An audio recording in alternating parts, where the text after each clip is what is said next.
Welcome to Stoney, the Real Deal, where we help you envision the future by talking to actual entrepreneurs about their everyday life. I'm your host, Jeffrey Stone, and I am an 8-year Marine veteran and an 18-year entrepreneur. Today, I am a qualified old person. I actually forgot that my meeting with the two crazy cat ladies is next week.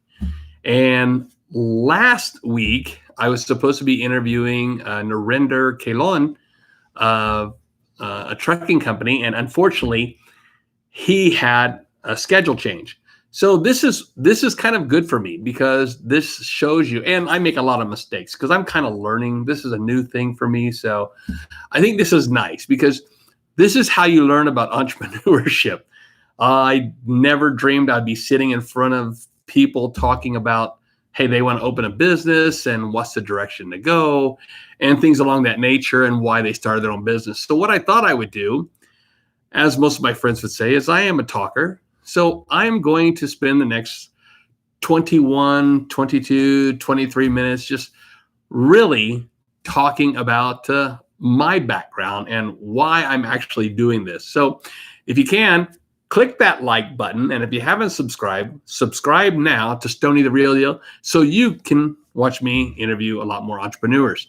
I'm not looking to do this just domestically, but I'm looking to do it globally. I've actually owned businesses in Thailand. I've owned businesses in the Philippines, and I've actually owned numerous businesses here in the US. So why first do I dress like this? You know, I'm an entrepreneur. You're supposed to dress to impress. Well, I think you get to a point in life where you realize that it all depends on the industry you're in. So if we take, for instance, I interviewed the owner of Freeway Building Materials recently. And I remember the first time I went in to see him to kind of like promote my business to him at the time. And he looked at me, he goes, man, either you're an auditor or an insurance salesman. Neither one of them do I want in my office. So I said, huh. So the next day I just wore jeans and a t-shirt, and he goes, no, that's more like it. What I found out is most of the people that I talk to, I deal with, kind of like me like this. They want me to be more who I am. I mean, I do have clients who dress to impress. They're doctors, they're lawyers. They kind of have an appearance and a presentation they have to bring to the table. So for them people, I will do what they ask because that's what you do for your clients. So what is my background? So I always tell people that I'm an 8-year Marine veteran, which I did. I served honorably for 8 years in the U.S. Marine Corps. Joined when I was about 17 years old. I'm going to take you back even a little bit further. I grew up with a mom and 4 brothers. My mom was a single mom for most of my life. I think she remarried when I was about 16 years old. My dad left when I was around 3. My brothers are really great people. One of my brothers has been an entrepreneur like me for most of his life. And he is, believe it or not, a high school dropout. My other 3 brothers, one of them just retired and now became an entrepreneur himself in the state of Indiana as a handyman. But he's worked a great career for Roche Diagnostics. I have another brother who was a truck driver for I don't know how many years, and now he became a registered nurse, which is really just totally off the ballpark.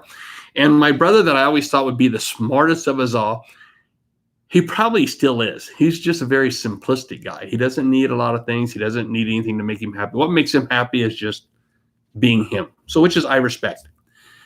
So what about me? Why did I choose this path? Well, I've worked everything. I worked for big companies, Fortune 500 companies. I worked for small startup companies.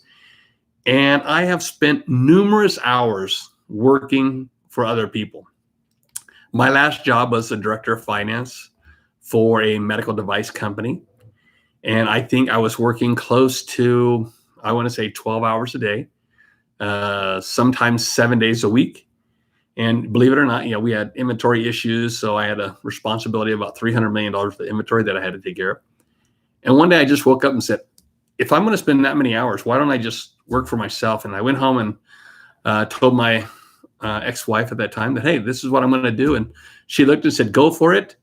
But I think that's part of why I started writing a book to go along with this, because I think you got to sit down, and these are learning curves. So you learn so much being an entrepreneur, and this is why I want to interview other entrepreneurs, because I want to see if they had the same struggles I did, and if they did, maybe these will help you, the person out there who says, you know what, I want to be an entrepreneur, or I am an entrepreneur, and am I the only one feeling like this? So let's talk about what goes on.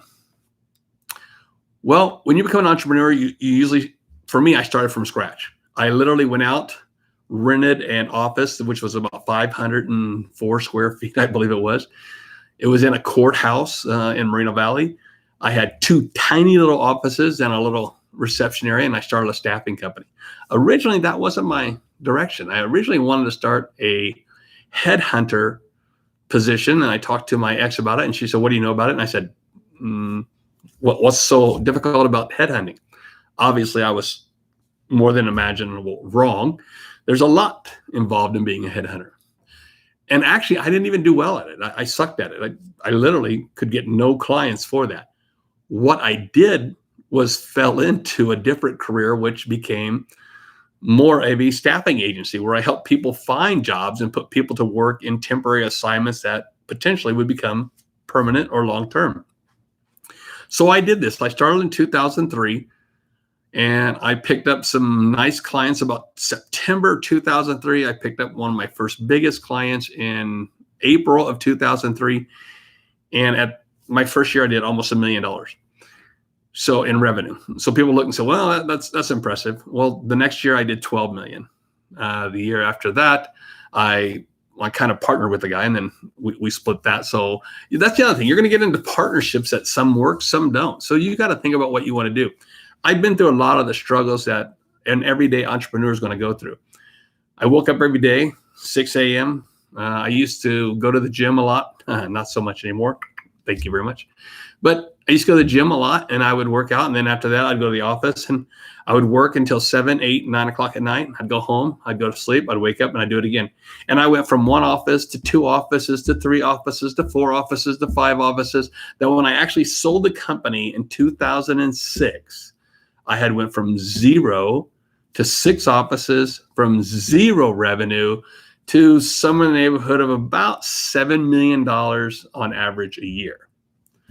From there, I decided, okay, I sold that business and said, okay, what am I going to do? And I thought, you make enough money, you're good to go. And there's another one. There was another trick to the trade. You really don't make as much as you think.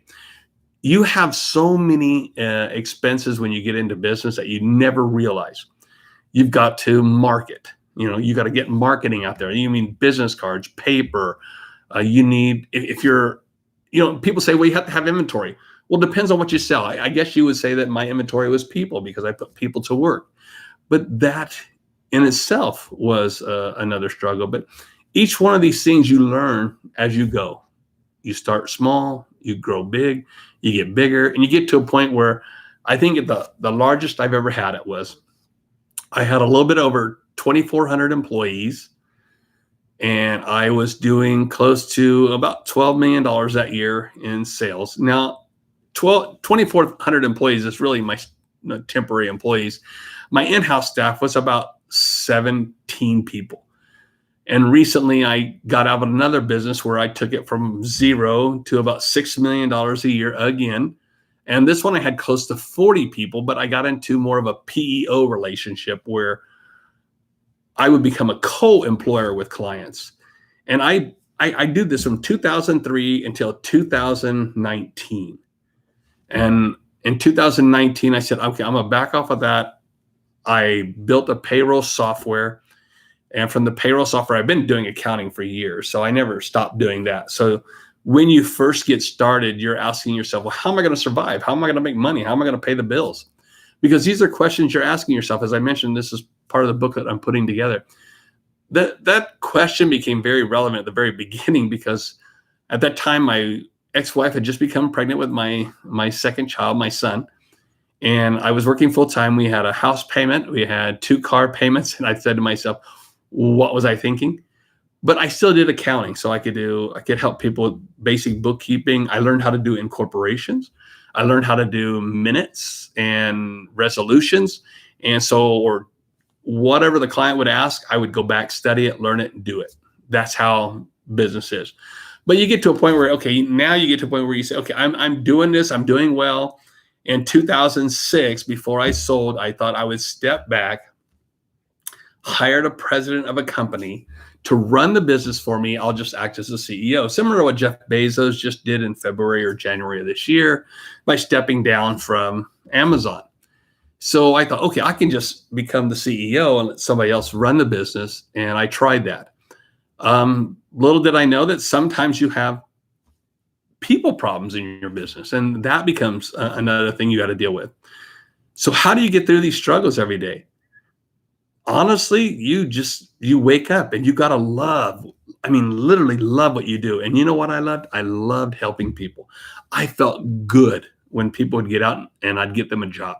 I didn't care what background they were. I didn't care where they were from.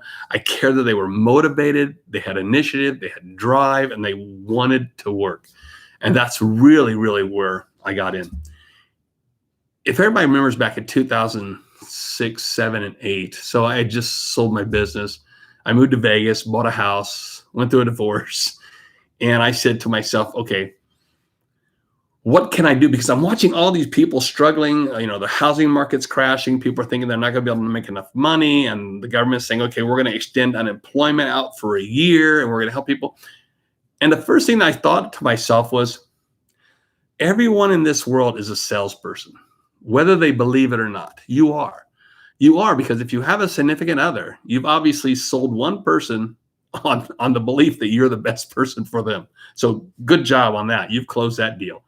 And if you don't, you're still out searching and promoting and doing yourself. So you are a salesperson. Every person is. So you just don't believe it. So you've sold somebody on something. And the way you can prove this is, my son, like many other kids his age, I would believe, is kind of still a gamer. And I spent 8 years as a Marine. And I can't play Call of Duty worth crap. So, but my son could teach me how to play things like that. And I told him, you could start your own website just showing people how to play these games and YouTube channels and things like that, because people would pay for it. So I started going from there to there, and I started saying in 06, 07, 08, I started telling people, how come you're not opening your own business? How come you don't go out and promote your own ideas or your own creations? And I've read every one of Robert Kiyosaki's books. I've read Think and Grow Rich by Napoleon Hill. I've read Good to Great by Michael Gerber. I think one thing most business people have in common, or entrepreneurs have in common, is that they're constantly learning. They're constantly reading. They're constantly understanding or learning a new trade, a new field. And you never stop learning. And today, I still own 3 companies. I sit here in front of you. I don't make any money off of Stoney the Real Deal. This is not the reason why I created this channel. I didn't look at this and say, oh man, I can't wait to start this, and then people start paying me somehow. Each one of my clients, or each one of the people that I bring in here that I interview, my whole goal is, one, to present their company in the light of their area. Why? Because if some client needs it, they benefit. But also because I want people to understand their challenges. I want them to go through and say, so you're not rich? I love to ask 2 questions. If you guys ever watched my whole thing all the way through, at the very end, I love to ask my clients 2 questions. One, are you rich yet? And some of them, believe it or not, I have clients who are quite wealthy. So are they rich? It depends on whose determination. I mean, if you ask me about Shane, my goodness, I would say that he's a very successful man. Jesse, a successful. Weena, successful. I have a friend of mine, Harish Kapoor, which I've talked to him about interviewing him as well. I have a doctor, Christina Persher, we're going to be interviewing in September. So all these people, if you talk to them, say, hey, are you rich? I mean, you have to first quantify what is rich to them. Is it money? Is it freedom? Is it the livelihood? But I remember when I was opening my business and people would come to me and say, hey, so I want to open a business. And I would say, well, what do you want to do? Well, I'm not sure. Well, if you're not sure, why do you want to open a business? Well, because I don't like what I do. Well, what do you do? I mean, there's a lot of reasons why to open a business, and there's a lot of reasons why not to open a business. So people ask themselves, they want to open a business. So what are you going to do? You got to figure out what you like doing, not just what you want to do. If I woke up and said, you know what, I just want to sell printers the rest of my life, or fax machines. Let's even go a little bit further back. I want to sell fax machines or typewriters or, a Commodore 64. I mean, if anybody's that old. So, I mean, that would just be ridiculous because nobody would be buying them unless they were collectors. So I could be into the collection mode. I could be a business that started up to sell collecting items. So each person has to think about what they want to do. After you decide what you want to do, you really need to talk to the person that you want to do, that you're in a relationship with. I don't care if it's your wife, spouse, your husband, your kids, that you're just you take care of your kids by yourself. You're a single parent. I don't care if it's just a boyfriend, girlfriend. I don't care if it's just your family, your mom, your dad, your brothers, your sisters. Talk to them. Tell them, hey, I'm thinking about opening a business. Not because I want you to take their advice. Their advice may be because my mom was a worker. She worked for RCA Records, standing on her feet from 11 p.m. to 7 a.m., putting labels on records. Yes, people, there used to be records before you have your MP3 players and music on your phone. And when I told her I was going to open a business, she said, oh my God, what if you fail? I kept thinking, well, what if I get fired? Is there a difference? So these things come to mind. So the reason you want to talk to them is because they know your weaknesses. Believe it or not, they know them, but they're still your friend, your spouse, your loved one, whoever they are. They know your weaknesses. What is your weaknesses? I know mine. Now I know mine. I don't have patience. Horrible. And recently I found out the hard way that I hate. God, hate's a hard word. I'm going to take that back. I really, really get disappointed with people who are penny pinchers, not penny pinchers. What's the word I'm looking for? They're nitpicking about stuff. They want, it's 10 more cents. It's $1.50 more. It's $500 more. If you gave me a price, stick to the price. I can't stand that. So each person has their weaknesses and strengths. What's my strength? Money. I may not dress as nice as the people I've done business with. I may not wear the Louis Vuitton shoes or all the classy things. To be honest with you, I'm in shorts and a t-shirt and flip-flops because that's how I'm comfortable, because that's how my clients know me. That's because that's the type of person I am. And I don't think any of my friends hate me or anything for it. I used to tell people when I showed up one time and a guy says, you're not even dressed to help me with these items. And I once told him, I said, if that interferes with my brain, please let me know. Not to be insulted, not to be, kind of bad toward him. I was just telling him that doesn't describe who you are. The next thing you got to start asking yourself is, well, now I got my business idea. I've talked to my significant other. You talked about finances. What do I need to do? This is huge. This is important. You need to do a budget. If you've never did a budget, sit down and do one and start from the inside out. And what I mean by that is start from your personal self and work yourself to your business. What do I need to pay? So give you an example. I'm going to go back to mine. I had a wife. I had having a child. I had car payments. I had a house payment. I had insurance payments. I had credit card debt. And I was borrowing against credit cards to survive so I could grow the business. So each one of those I had to deal with. And so I had to do that personal budget. And from there, I expanded to say, okay, so I need this much just to survive. So now how much is my rent? How much is my cell phone?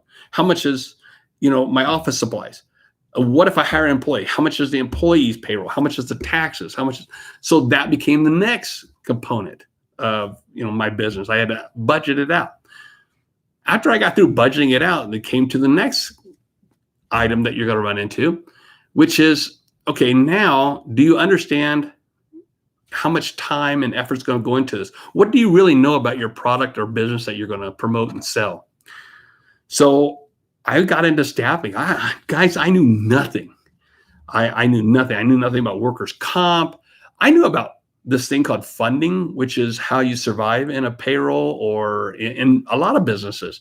What is funding? Real quick second is if I make these t-shirts, let's say that they cost like $5 to make. but I want to sell it to, oh, I think I got this from Quicksilver. Or Quicksilver or the Hawaii one. I can't think of it now. To get this shirt, let's say that they said they'll buy it for $20, but it's going to cost me $5. So let's say they say, okay, we want 5,000 of these. So I spend all of my cash. And as soon as I spend all my cash, I give them the stuff and saying, due upon receipt, please pay me tomorrow. And they're looking at me laughing, going, I'll see you in 90 days. 90 days, I can't survive for 90 days.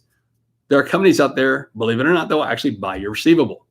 So in the staffing world was no different. I found funding companies who would buy my receivable. So even though I'd put 1,000 people to work at a location, that they would turn around and have to pay me back. I mean, I would give the invoice to the finance company and they would give me the money because these companies wouldn't pay me for 30, 60, 90 days. So that became part of the business. So understanding your product, understanding what you're selling. Do you need inventory? Don't you need inventory? The next one, where are you going to work out of? So right now I'm sitting in the office. Can I work out of home? Sure. I probably could work out of home, but I feel more productive being in an office. That's me personally. Other people are more successful. They can work at home. They have more control. They have that desire. They can do it. So that's another component that you have to think about. Then you get into the point of, a restaurant. If you're going to be a chef and you're going to open your own restaurant, you definitely can't work out of your home unless you're going to invite people to come eat at your house. So, got to look at places. And these all come back to the other one, which was before, which is, hey, now I got to budget that in. If I need to do a restaurant, how much cash flow do I need? Where are you going to get the money from? If you're going to do something like that, the first thing people say is, well, I'm going to borrow against credit card. Hey, you met Shane recently who owns Frio Building Materials. He told you 40 something or 50 credit cards he started with. Wow. Imagine how much money he had to invest to get going. From there, you got to sit down and look at other aspects of your business. Who's your competitors? Who's competing against you? What are they doing? What are they doing different? And people are saying, well, this is something that you read in a book. It is something you read in a book, but it's not something that you deal with every day. And you think, how important is it when you get started? I'm going to be honest with you, not nearly as important as you think. I'm just the opposite of the guy at the SBA. And I apologize to the SBA right now, who's probably listening to me going, God, I hate this guy. Okay, don't hate me. So a Harvard Business Review wrote a long time ago, if you are a small business and you're writing a formal business plan, it's not always going to work. One of the things I put on my thing is, if nothing goes right, turn left. And what I mean by that is you start a business, and I told you, I didn't start in staffing. I started wanting to be a headhunter. But if I'm running full force toward the wall, and there's a wall right there, you got to go right or left. You got to make a decision. Go right, go left, make a decision, just do it. So that's what I did. I said, okay, well, I gotta go left. I can't go right. There's a wall right there. There's a wall right there. So when you're a small business person, don't think that you have to have everything in concrete. Be flexible. Be open to change. Hey, you wanted to start by selling cars, but you turned out that you're not. You're selling motorcycles. So what? You start out that you want to sell cars, but it turns out that you're selling air compressors. So what? So this is what I mean. Is you got to be flexible enough. The other thing is you're going to get to a point where you want to hire people. Now, this is where the fun begins. So people always ask me, how do you know who to hire? So I'm going to tell you how I hire. I read a book by, gosh, what is the name of that company? You guys remember Sharper Image? Well, if you did, the guy who built Sharper Image wrote a book, I'm sorry. And in that book, he tells you how he came up with the name Sharper Image. He used to sell toner and paper. So this guy had no idea he'd be selling like a Brookstone. He's selling different and unique items. So when he got started, he would talk about how he would hire people and how he would fire people. And I really liked how he terminated people. But let me go back to where I hire people. When I hire someone, the first thing I look for is that you got to be motivated. I can do everything. I can teach you. I can train you. I can do everything I can, but you got to be motivated. I need someone who wants to wake up every day and do whatever job it is that they're hired to do. The second thing is you got to have initiative. If you don't have initiative, I don't want you. Because the truth is I'm not a micromanager. I like people to do the job that I hired them to do, and results will tell me whether they can or can't do it. The other thing is I have to hire somebody with humor. Believe it or not, that is a requirement. Now people say, yeah, but how do you know who to hire? So I call that company culture. Now people say culture, you're talking about race or religion. No, I didn't say anything about who I hired. You know, it's funny. I watched the guy who started Zappos, and he used to interview people, and I watched his YouTube video. And when he interviewed people, at the very end of the interview, he would ask them something like similar to, what was the craziest thing you ever done? I took that. I love that. I remember asking and two ladies I was interviewing for a job, and one of them I asked her, I said, what's the most craziest thing you ever did? And she said, had a kid. Now, I apologized. I didn't say anything, negative, but I thought to myself, I hope her name is Mary. Anybody who's religious would get that, meaning that she had it without having, intercourse. So that was first. The second lady I interviewed, I asked her, tell me something crazy about yourself. And she told me a story. She said, I am totally afraid of toads. Guys, I sat back and said, please tell me more. Because I wanted to see what type of person you are. When I hire somebody, I want the real you. That's why I call it the Stoney, the real deal, because this is me. I'm not somebody flashy, fancy. I'm not trying to show off anything. This is who I am. So when I hire people, I wanted that. So she told me her story, which was really, really out of the wall, crazy and funny. So I found out she could be a real person. So I would try to hire somebody like that. The other thing I do is I ask people to tell me, I like to know if people will be honest with me. So I ask questions like, how many stoplights are in your city? Ton of people, I got asked that question once when I got offered a job, and I answered it right, so they hired me. And the answer is, unless you work for the civil, I guess, Department of Transportation or civil engineering, you probably don't know. So I didn't know. And I said, I really don't know, but if you'd like me to call the city of Lombard, at the time I was living in Lombard, Illinois, I said, I can call them and ask them. He said, no, that's the right answer. The same thing goes for your business. When you hire people, you're going to want to know that they know what they know. And if they don't, they're willing to ask somebody. So that's keeps you out of trouble. And trust me, you're going to go through issues where everybody has problems in business. You're going to have your bad days, your good days, your great days. I'm trying to interview a friend of mine who actually, I love his story. So I'm trying to get him to come on. He's went from, when I met him, I think he was doing a little less than $1 million a year. And I think the other year he did like $9 million. So really, really impressive story for him.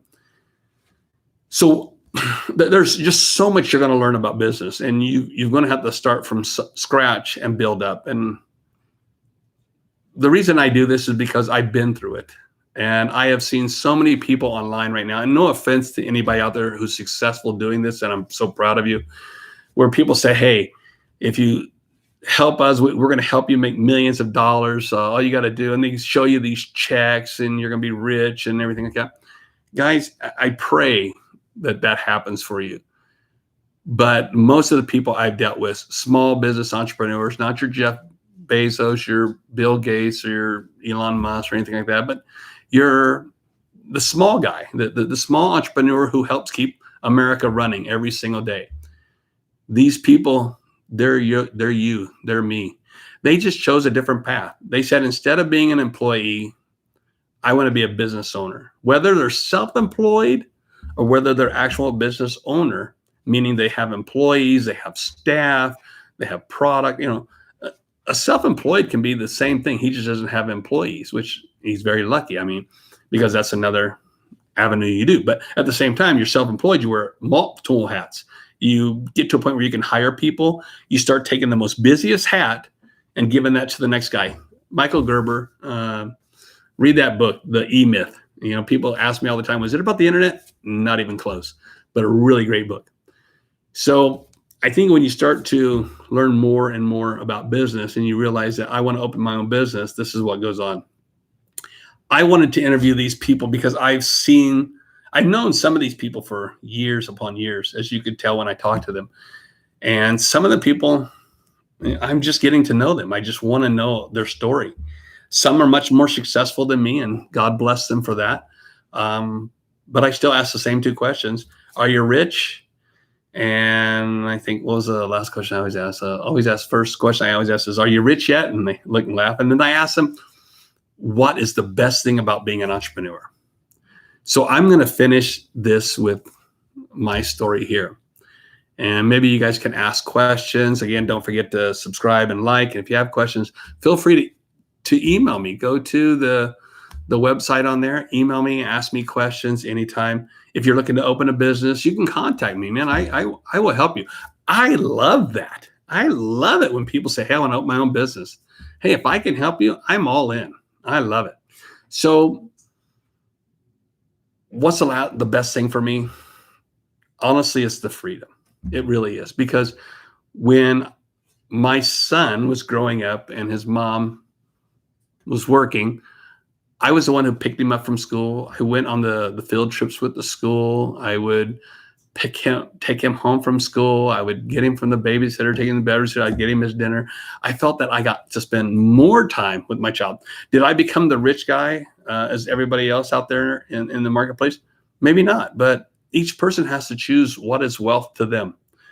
I once had a person come to my old house in Moreno Valley, and it was a 3-story house, and it overlooked the whole valley of Moreno Valley. And they said to me, "You are living the American dream." And I said, "How's that?" And they said, "Look at this beautiful home." Well, I said, "Well, that's somebody's dream. That wasn't mine."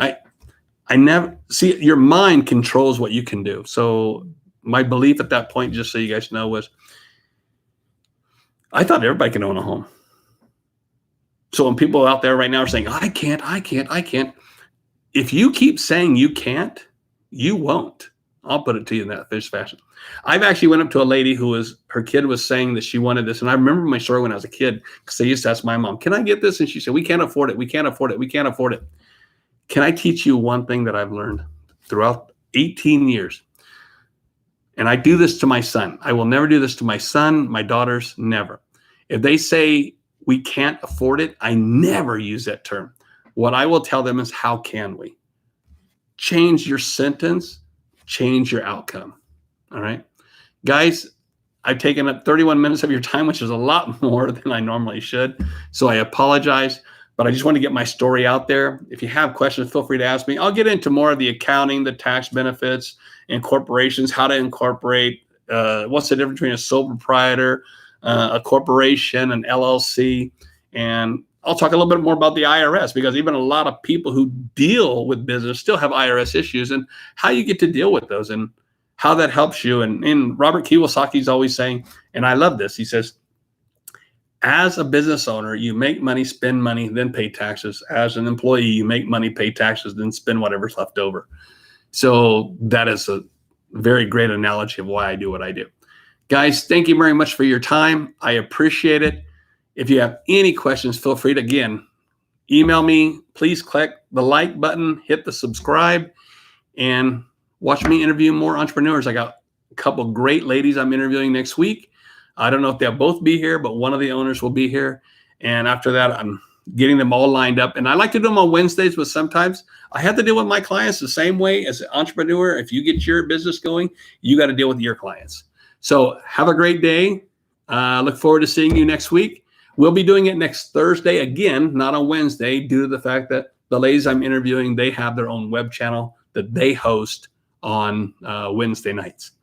Thank you. Have a great day. Talk to you all soon. Bye, guys.